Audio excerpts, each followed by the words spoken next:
지난주에 이어서 이제 계속 지난주부터 사도신경을 우리가 보고 있는데요. 오늘은 사도신경 두 번째 시간입니다.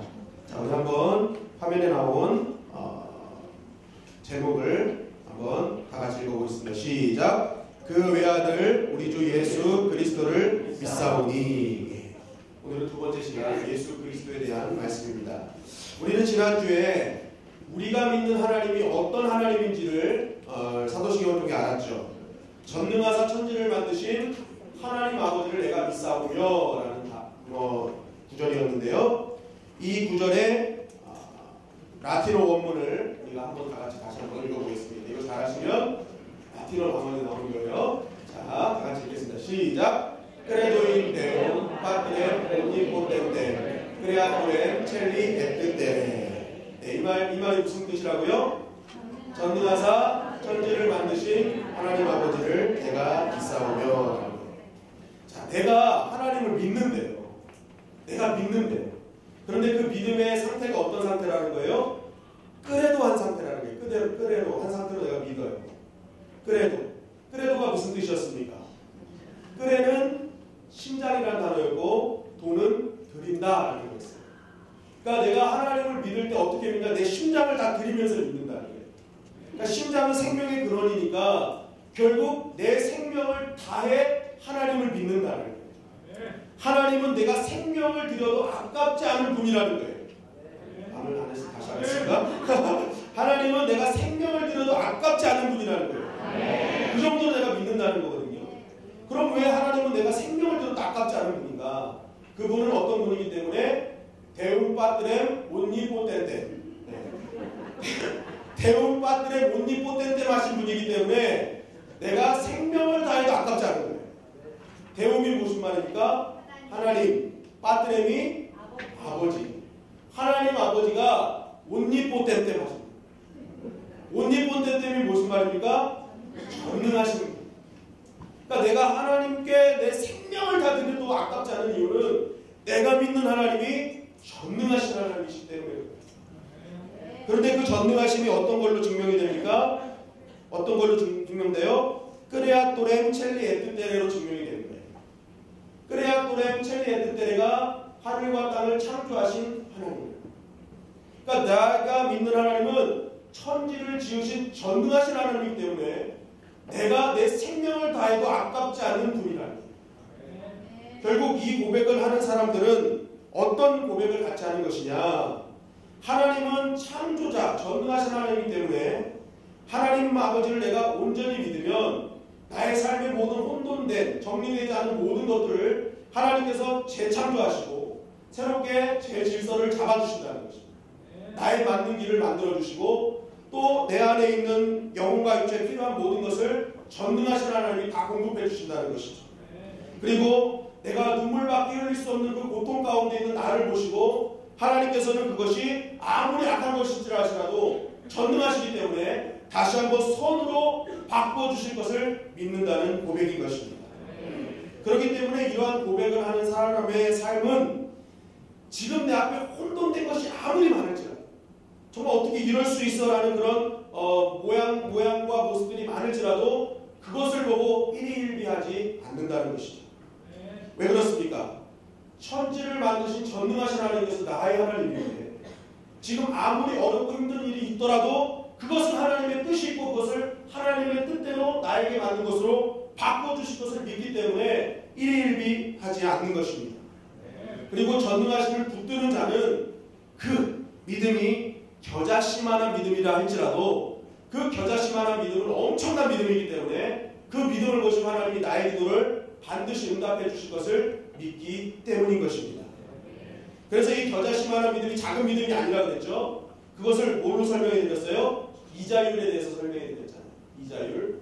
자, 이 설명은 길기 때문에 혹시라도 궁금하신 분은 홈페이지에 있는 지난주 설교를 참조해 주시기 바랍니다. 아무튼 하나님의 그런 전능하심 속에 너무나 전능하시기 때문에 우리는 조금만이라도 붙어있으면 그 조금이라 할지라도 우리에게는 엄청난 거라는 거죠. 그렇기 때문에 우리가 항상 하나님의 전능하심이 아무리 작은 것이라도 접붙여만 있으면 하나님의 전능하심은 나의 것이 되어줄 줄 믿습니다. 여러분 지난 한 주 얼마나 하나님의 전능하심에 접붙여 사셨습니까? 얼마나 내가 믿는 하나님을 내 생명을 걸고 하나님을 바르게 믿고 섬기셨습니까? 혹시라도 지난 한 주 딱 되돌아볼 때에 내가 하나님을 제대로 섬기지 못했고 내 생명을 다해 섬기지 못했더라 할지라도 오늘 다시 한번 1%의 겨자씨 믿음으로 하나님께 접붙임을 받는 시간이 되기를 간절히 바랍니다. 아무리 작은 믿음일지라도 전능하시며 붙들려 있으면 하나님의 전능하신 우리 삶 속에서 역사하시기 때문인 것입니다. 자, 오늘은 성자 하나님이신 예수님에 대한 말씀입니다. 자, 여러분에게 만약 누군가가 예수님은 누구십니까? 간단하게 대답해 주세요 라고 물으실 때 여러분들은 어떻게 대답하실 수 있겠습니까? 예수님이 누구신지 좀 알려주세요. 그냥 막 와닿지 않는 거 말고 와닿게 좀 말해주세요. 한마디로 딱 정의 내려주세요 라고 물을 때 여러분들은 어떻게 대답하시겠습니까? 사실 이 질문은요 되게 쉬운 것 같으면서도 되게 어려운 거예요. 왜냐하면 이 질문이 딱 들어오면요 많은 사람들이 좀 당황합니다. 왜냐하면 내가 알고 있는 것이 진짜 맞는가? 알쏭달쏭해지기 시작하는 거예요. 묻기 시작하면. 그리고 내가 혹시라도 말을 한마디 잘못해서 이게 잘못 전달되면 어떡하지? 왜냐하면 이게 한 단어라도 잘못 전달되면 그게 이단이 되잖아요. 끝이 다르기 때문에. 그런 두려움이 당장 나를 맞게 되죠. 그리고 어떤 경우에는 예수님을 모르진 않습니다. 잘 압니다. 그런데 우리가 너무나 많은 예수님에 대한 방대한 지식이 있다 보니까 이것을 어떻게 해요? 몇 마디로 설명하는데 많은 제약이 있다는 거예요. 어떻게 이걸 설명할까? 어떻게 이걸 설명해야지? 그러니까 이게 익숙하지 않으니까 우리가 설명을 잘 할 수 없다는 것입니다. 그래서 제가 누굽니까? 저는 쉬운 답을 다 알려드리는 목사 아닙니까? 그래서 여러분들에게 오늘 이 답을 알려드리도록 하겠습니다. 누군가가 예수님에 대해서 간단하게 얘기해 주세요 라고 물어봤을 때 여러분들은 이렇게 말씀하면 됩니다. 예수님은 보이는 하나님이고 들리는 하나님의 음성이며 만져지는 하나님의 사랑입니다 라고 대답하십니다. 자, 우리 한번 다 같이 읽어볼까요? 시작! 예수님은 보이는 하나님이고 들리는 하나님의 음성이고 만져지는 하나님의 사랑입니다. 간단하죠? 예수님은 보이는 하나님이며 들리는 하나님의 음성이고 만져지는 하나님의 사랑이다. 왜 이렇게 이야기를 해야 되냐면 우리는 그냥 하나님의 아들입니다. 우리를 구원하셨습니다 라고 얘기하면 사람들이 사실은 잘 와닿지 않습니다. 왜냐하면 사람들은 3차원적인 존재이기 때문에 이 3차원적인 존재들은요 자꾸 눈으로 보고 싶어하고 만지고 싶어하고 가슴으로 느끼고 싶어해요. 그리고 귀로 듣고 싶어 한다는 거예요. 그러니까 이게 자꾸만 느껴져야 되는 거예요. 느껴져야 돼요. 그러니까 그러면 예수님은 보이는 하나님이고 들리는 하나님의 음성이고 만져지는 하나님의 사랑임을 3차원적으로 대답해 주는 것이죠. 그래서 우리가 나중에 성경을 보고 내가 설명해 드리면 알게 됩니다. 예수님을 통해서 우리가 하나님을 보게 됐구나. 예수님을 통해서 예수님의 말씀을 통해서 하나님의 음성을 듣게 되었구나. 예수님의 사랑을 통해서 하나님의 사랑이 무엇인지 느꼈구나 라는 것을 알게 된다는 것입니다. 여러분 이거 바로 예수님이며 예수님이 하신 역할이라는 것이죠. 오늘 또 많은 사람들은 예수님에 대해서 궁금해하고 있습니다. 그것은 믿는 자건 믿지 않는 자건 다 예수님에 대해서 엄청난 관심을 갖고 있습니다. 즉 예수님에 대해서 관심이 많다는 것은 그만큼 기독교의 핵심이 뭐라는 거예요? 예수님이라는 거예요. 예수님. 그러다 보니까 오늘 사도신경에도 보면 앞으로 계속 보겠지만 사도신경의 절반이 예수님에 대한 고백이라는 것입니다.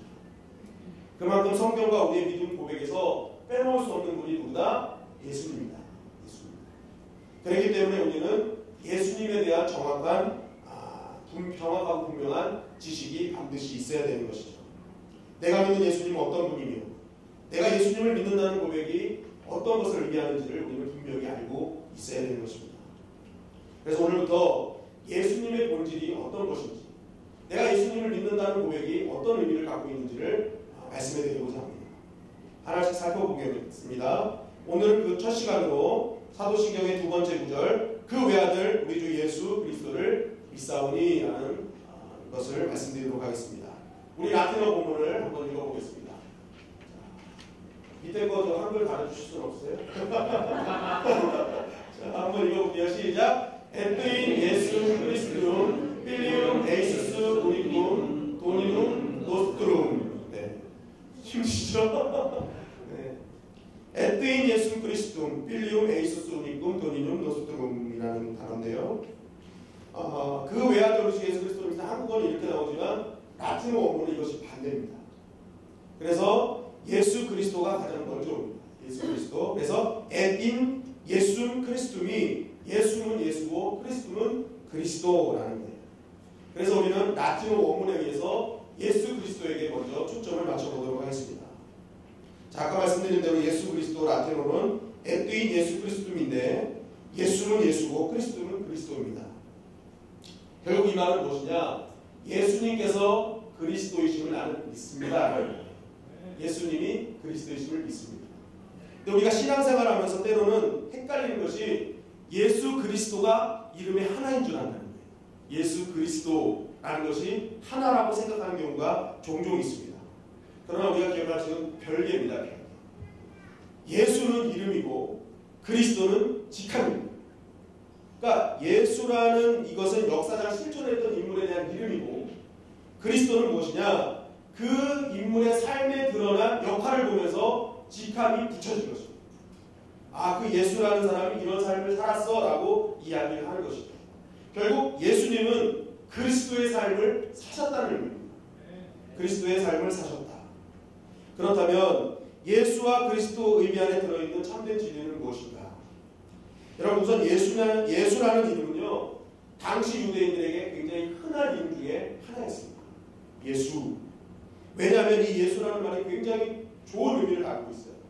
이 예수라는 말은 야훼라는 하나님, 하나님이라는 단어와 구원하다라는 호세아가 합쳐진 예호수아라는 단어에서 유래된 것입니다. 예호수아. 그래서 여호수아, 호세아와 이거 똑같은 맥락이거든요. 예호수아인데 요세푸스 기록에 의하면요, 예수님 시대에 예수라는 이름을 가진 대제사장만 5명 있었다. 그 시대에. 그러니까 제사장만 5명이면 일반 사회에서 예수라는 이름이 얼마나 많았겠습니까? 엄청나게 흔한 이름이 예수였어요. 예수. 하나님이 구원하신다. 너무너무 좋은 이름이니까 다 예수였어요. 다 예수. 여기가 또 예수. 저희가 또 예수. 다 예수입니다. 그런데 이렇게 흔한 예수라는 이름이 어떻게 거룩한 이름이 되었느냐? 그 많은 예수 중에 왜 우리가 믿는 예수님은 거룩한 이름이 되셨느냐 하는 것입니다. 그것은 예수라는 이름이 중요한 것이 아니라 이름에 연결된 직함이 더 중요하기 때문인 것입니다. 그 직함이 뭐예요? 그리스도라는 거예요. 우리가 믿는 예수님이 누구라는 거예요? 그리스도였다는 거예요. 그리스도. 이 그리스도라는 단어는요, 히브리어의 마사라는 단어에서 연결되어 있습니다. 마사. 따라서 하겠습니다. 마사. 마사. 이 마사는 붙는다는 뜻이거든요. 붙는다라는 뜻인데 이 단어에서 메시아라는 단어가 온 겁니다. 메시아. 붙는다. 붙는다는 단어가 온 거예요.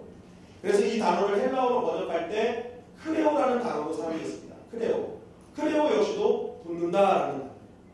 근데 이 크레오를 명사형인 크리스토스로 쓰게 되면서 이 단어가 그리스도가 된 것입니다.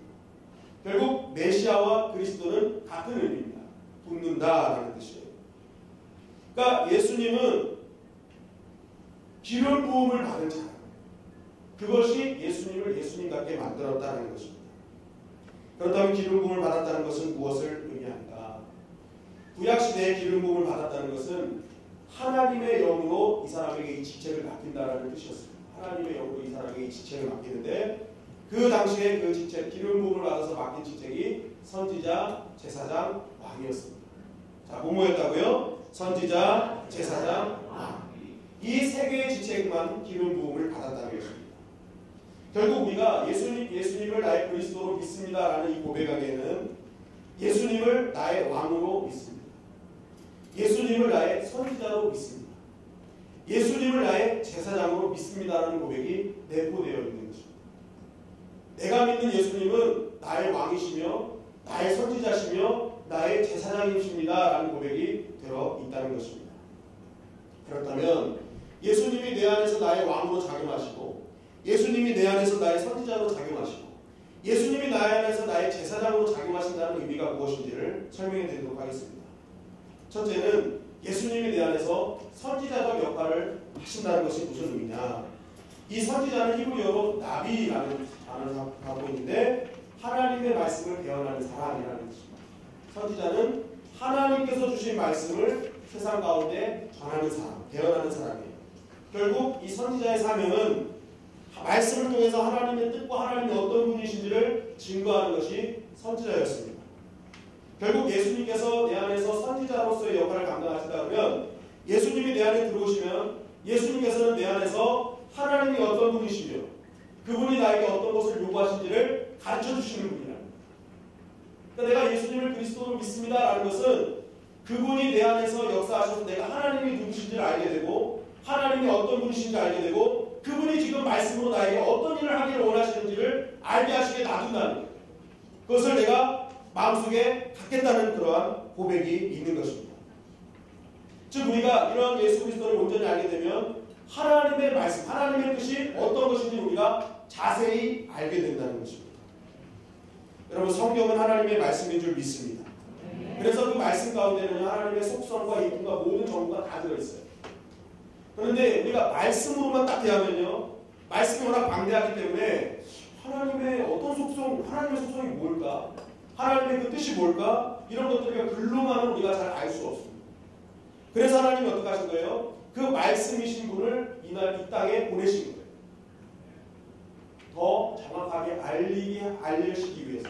그러니까 말씀으로만 보면 모르던 것을 하나님이 직접 체험하기 위해서 이 땅에 보내셔서 하나님의 속성과 하나님의 뜻을 알리시는 거죠. 그래서 요한복음 1장 14절에 보면은 말씀이 육신이 되어 우리 가운데 거하심에 우리가 그의 영광을 보니 아버지의 독생자의 영광이요 은혜와 진리가 충만하다. 말씀이 육신이 되어 우리 가운데 내려오셨어요.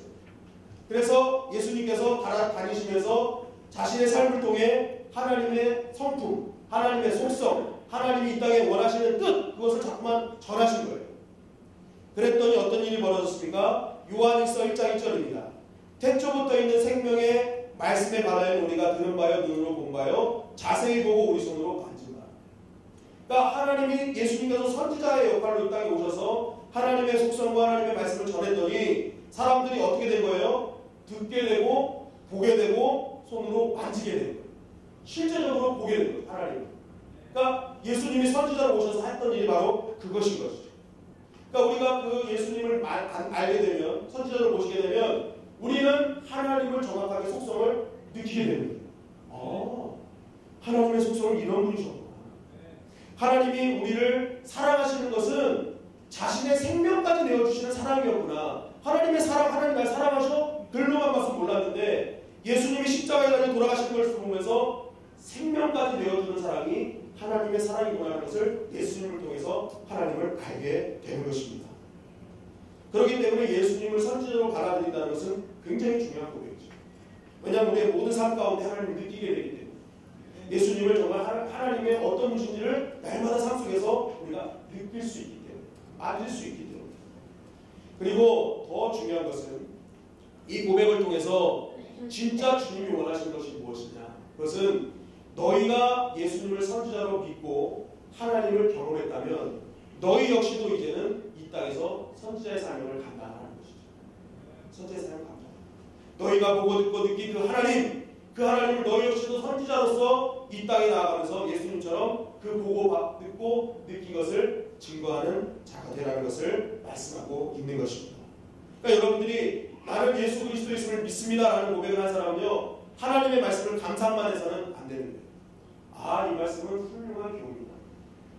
이 말씀 정말 내 마음을 아주 후벼파네. 막 이러면서 앉아서 감상만 할 것이 아니라 내가 예수님을 선지자이심을 믿고 그 선지자이신 예수님을 위해서 하나님을 알았다면 이제는 그 말씀이 생명력 있는 말씀이 되게 하기 위해서 세상으로 나가라는 것이죠.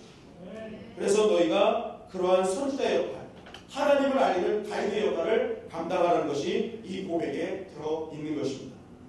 여러분 오늘 예수님이 그리스도이심을 고백하지 않으셨습니까? 고백하셨죠? 안 하신 분 한번 손 들어보세요. 안 하신 분.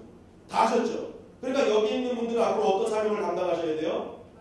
선지자적 사명을 감당하셔야 감당하셔야 됩니다. 주님이 그것을 원하시는 것이죠.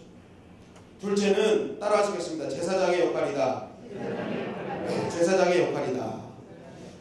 이 제사장의 역할은요, 진짜 중요합니다. 진짜 중요한 게, 제사장이 무슨 역할을 합니까?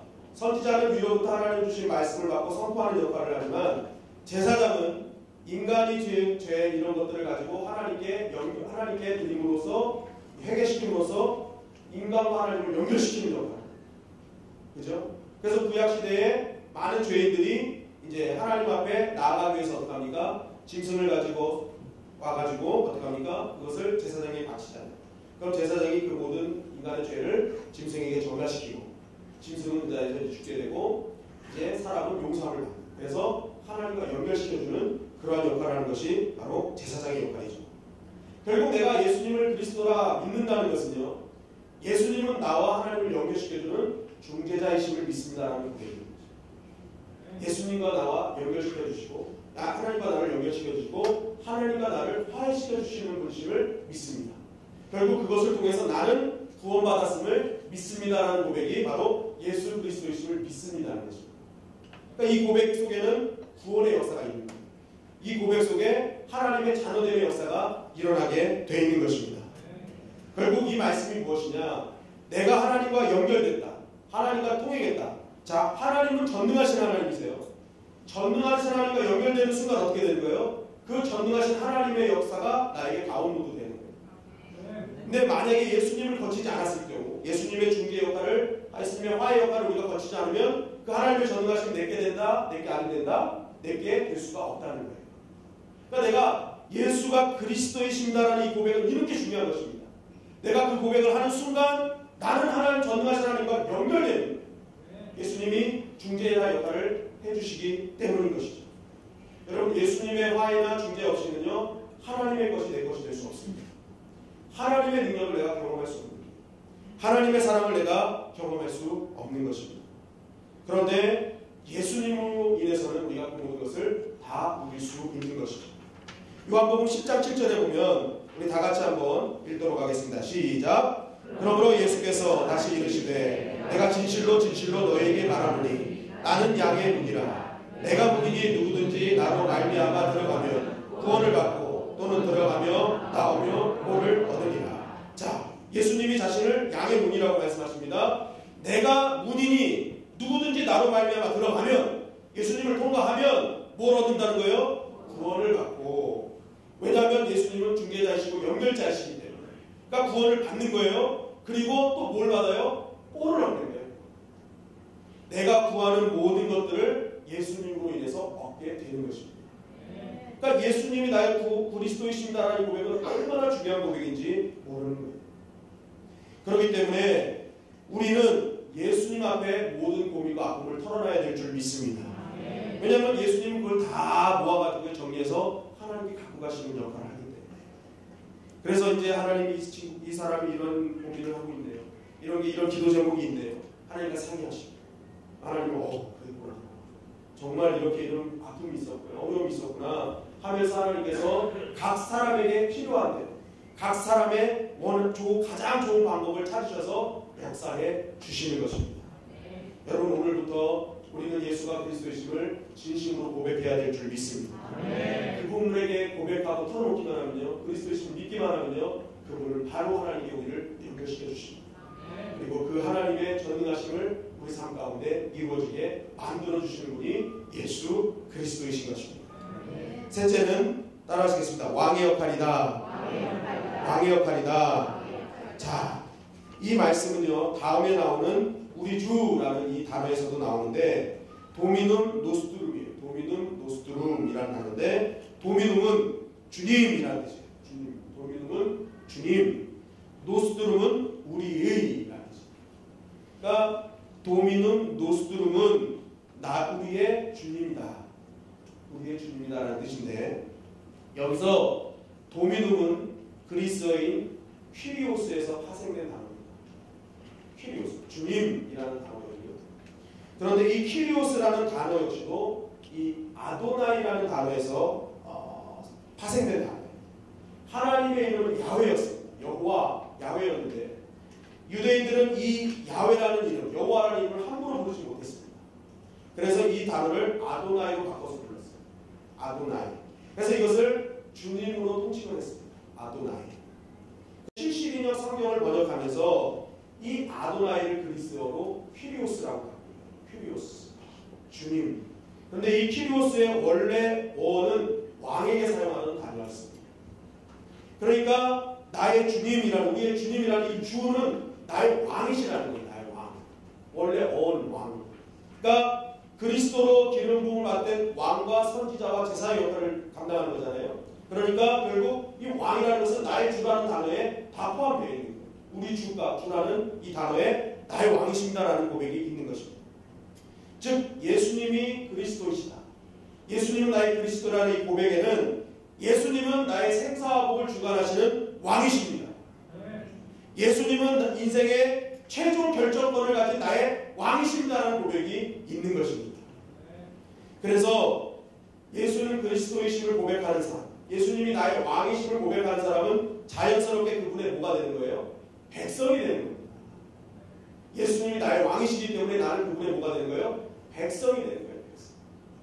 자, 그렇다면 내가 예수 그리스도는 나의 왕이시다라는 고백을 하면서 한순간 예수님이 나의 왕이 되시고 내가 그분의 백성이 된다면 나의 모든 결정권은 누구한테 달려있는 거예요? 이제는 예수님께. 내가 그리스도이심을, 예수님이 그리스도를 고백하는 순간부터 이제부터는 내가 결정할 건 아무것도 없어요. 왕이신 예수님께서 모든 것을 다 결정해 주시는 거예요. 그렇기 때문에 이 고백을 한 사람은 그때부터 내 모든 결정과 감정을 다 내려놓습니다. 그러면서 어떻게 하느냐? 묻는 겁니다. 하나님, 내가 어떤 결정을 해야 됩니까? 주님, 내가 어떤 생각으로 나가야 됩니까? 주님, 이러한 상황 속에서 내가 어떻게 판단하고 어떻게 모든 것을 결정해야 됩니까? 라고 물어야 됩니다. 내가 예수님을 그리스도로 고백했다면 반드시 물어야 됩니다. 그런데 만약 내가 예수님을 그리스도라고 고백하면서도 아직까지도 나의 모든 삶의 결정권을 내가 쥐고 있고 모든 상황들을 내 감정대로 해석하고 있다면 그것은 내가 진실로 예수님이 그리스도이심을 고백하지 않는 것이죠. 내가 예수님을 그리스도로 고백했다는 이 고백 안에는 바로 이런 것이 따라오는 것입니다. 내가 이제는 당신을 나의 왕으로 모셨사오니 나의 모든 결정권은 당신에게 달려있습니다. 난 이제 다 모든 걸 내려놓겠습니다. 나의 모든 결정권을 당신께서 역사해 주시고 나의 모든 상황들을 당신이 판단하시고 나의 모든 상황을 당신이 이끌어 주시옵소서. 나는 그저 당신의 백성이니 순종만 하겠습니다라는 고백이 이 고백에 있는 것입니다. 결국 예수님이 나의 그리스도가 되심을 고백하는 자들은요, 이 순간부터 주님이 원하시는 길이 무엇인지를 묻고 그 길을 찾고 인내하면서 순종하는 삶을 살게 되어 있는 것입니다. 그럴 때 왕이신 하나님께서 우리의 인생을 다 책임져 주실 줄 믿습니다. 그것이 왕이신 예수님의 역할인 거예요. 그리고 왕이신 이 예수님의 역할은요, 지금도 유효하지만 앞으로도 영원히 유효하다는 사실을 꼭 기억하시기를 간절히 바랍니다. 왜 그러냐? 그거의 근거가 바로 그 외아들이라는 의미 때문에 그렇습니다. 그 외아들. 자, 필리움 에이우스 우리꿈이라는 건데, 여기서 필리움은 아들이라는 뜻이고요, 에이우스는 그의라는 뜻이고, 우니꿈은 오직 또는 하나, 유일함이라는 뜻이에요. 그러니까 예수님이 어떤 분이라는 거예요? 오직 유일한 하나님의 아들이라는 거예요. 오직 유일한 하나님의 아들. 그 하나님의 아들이기 때문에 그의 모든 통치는 영원하다는 거예요. 그런데 아들인데 왜 통치가 영원합니까? 아들인데 하나님이 아닌데 어떻게 영원할 수 있느냐는 거예요. 그런데 이것을 자세히 봐야 되는데, 여기서 외아들이라는 이 말은요, 원래 그리스어로 모노게네스라는 뜻에서 나왔습니다. 모노게네스라는 뜻에서 왔는데, 이 게네스는 하나님이 낳으신 아들. 따라하시겠습니다. 하나님이 낳으신 아들. 하나님의 외아들인데 그 외아들은 하나님이 낳으신 거예요. 창조한 게 아니라 하나님이 낳으셨습니다. 여러분 이것을 잘 아셔야 돼요. 창조와 낳으신 것은 엄청난 차이예요. 왜냐하면 인간이 인간을 낳았어요. 그러면 그 인간은요, 같은 격입니다. 그리고 그 인간은 영원한 인간이에요. 나와 동급이에요. 내가 내 자녀를 낳지만 아들이지만 이 아이는 나와 동일한 인간의 DNA를 그대로 다 갖고 있어요. 나와 동일한 DNA를. 그러니까 같은 격이고 같은 DNA를 그대로 다 갖고 있어요. 자, 그러면 보십시오. 하나님이 예수님을 낳았어요. 외아들로 낳으셨어요. 그러면 예수님은 하나님의 인격을 갖고 계신 것이죠. 하나님의 그 모든 것들을 그대로 갖고 계신 것이 예수님인 것입니다. 그러니까 하나님이 낳으셨다는 말은 이토록 중요한 것이죠. 그러니까 하나님의 모든 것을 갖고 있기 때문에 예수님의 통치 역시도 하나님처럼 공간에 제한적이지 않고 어디서든지 다 하나님의 역사를 이루실 수 있는 분, 시간과 공간을 초월하시는 분임을 이 고백을 통해서 이루어지게 되는 것입니다. 그래서 2000년 전에 예수가 그리스도이심을 고백하는 그 사람에게도 그 그리스도의 역사가 일어났고 2000년 지난 오늘도 예수가 그리스도이신 자에게, 고백하는 자에게 그리스도의 능력이 임하는 것입니다. 그리고 앞으로 우리 자녀들 역시도 계속적으로 예수가 그리스도이심을 고백할 때, 그 외아들이심을 고백할 때 하나님의 그 역사는 계속적으로 이루어질 수 있는 것입니다. 왜냐하면 예수님은 성자 하나님이시기 때문에 그렇습니다. 그래서 사단은요, 이러한 성자 하나님이신 예수님이 예수님이 되심을 완전히 막기 위해서 늘 공격하는 거예요. 그 예수님의 격을 자꾸만 낮추려고 시도하고 예수님은 하나님의 유일한 아들이심을 낮으시지 않다라는 것을 자꾸만 이단 세력을 통해서 나타내는 거예요. 여러분, 2세기 말경에 테오도투스라는 사람이 있었어요. 그런데 이 사람이 어떤 걸 주장했느냐? 양자설을 주장했어요. 양자설. 2세기가 뭐예요? 로마 신조 2세기가 나왔을 때 가장 이단이 많을 때 그 이단 세력에게 막고자 이 사도신경의 원문이 나왔잖아요. 그러니까 바로 그때 양자설이 나왔어요. 양자설. 그런데 이 양자설이 뭐냐? 성자 하나님은요, 성부 하나님보다 열등한 존재다. 열등한 존재인데 이 분명히 처녀 마리아를 통해서 나왔어요. 태어났는데 요단강에서 그때까지는 태어났을 때는 어떤 하나님의 역사가 없어요. 그냥 인간의 아들이에요. 그런데 요단강에서 세례를 받으시는 순간에 하나님의 영이 신잡혔다는 거예요. 그래서 이거 아멘 하시면 안 됩니다. 자, 하나님의 영이 신잡혔다는 거예요. 그때부터 전능하신 그 모습으로 살았는데 그 전능하심이 하나님의 전능하심은 아니다. 인간보다는 뛰어나지만 하나님 같지 않다라는 것이 이 양자설의 주장입니다. 양자설에 대한 주장입니다. 그러면서 계속적으로 3세기와 4세기 때 이 아리우스라는 이단을 통해서 예수님도 사람들처럼 피조물에 불과하지 않다. 그래서 성자 하나님이 아니다. 완전한 하나님이 아니다. 피조물이기 때문에 결국 하나님의 의존해야만 하는 그러한 피조물일 뿐이다 라는 것이 이 주장이었는데 이게 성자 종속설이었습니다. 그러니까 이단들은 계속 하나님의 그 외아들이 성자 하나님이심을 자꾸만 낮춰버리는 거예요. 아니다. 그거 아니다. 양자며 종속될 수밖에 없는 피조물이다. 자꾸만 이단들은 이야기하는 거예요. 이 성자 종속설에 의해서 결국 여호와의 증인이 나오게 되는 거예요. 그러니까 여호와의 증인은 예수님을 거부하죠. 예수님이 하나님의 아들이심을 믿지 않잖아요. 그냥 표준된 성인일 뿐인 것이죠. 그러면서 이런 것들이 계속 오면서 19세기의 자유신학으로 연결된 것입니다. 예수님은 그냥 우리 삶의 모범이 되시는 분입니다. 우리가 구원을 얻기 위해서는 그냥 그리스도께서 사신 길을 따라서 우리가 선행을 하면 되는 거야 하는 것이 자유주의입니다. 그러니까 자유주의는 예수님의 이러한 신성을 완전히 부인하는 것입니다. 하나님과 동등됨을 인정하지 않는 것입니다. 그래서 자유주의가 안 좋은 것이죠. 그런데 이러한 여러 가지 설을 사도신경이 무효화시킨 것입니다. 아니다. 예수님은 하나님의 외아들이시며 그분은 하나님이 낳으신 분이기 때문에 하나님과 동등하신 분이다 라는 것이 사도신경의 고백인 것입니다. 그래서 여러분, 왜 사도신경이 나왔느냐? 바로 이것입니다. 주님은 오늘도 예수님의 격을 어떻게든지 낮추려는 세상 앞에 우리가 아님을 고백하기를 원하신다는 것입니다.